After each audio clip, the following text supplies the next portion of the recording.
This is the call from JPMorgan and team saying a soft landing is becoming the more likely scenario for the global economy than a recession.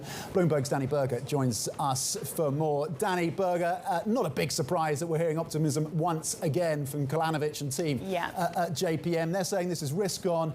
The Fed made a mistake by going as aggressively as they did. I was going to say, I mean, this isn't a different call at all from Marko Kalanovic, who this entire year has been bullish equities, buying the dip. So this just feeds into that overall argument he has formed this year, saying that, yes, the economy can reach a soft landing, kind of hitting back at those who say, listen to the rhetoric coming from the Fed before we had that blackout period. They're being hawkish, therefore not good for risk assets. Instead, Kalanovic and team write in this note from yesterday, economic data and investor positioning, they are more important factors for risky asset performance than central bank rhetoric.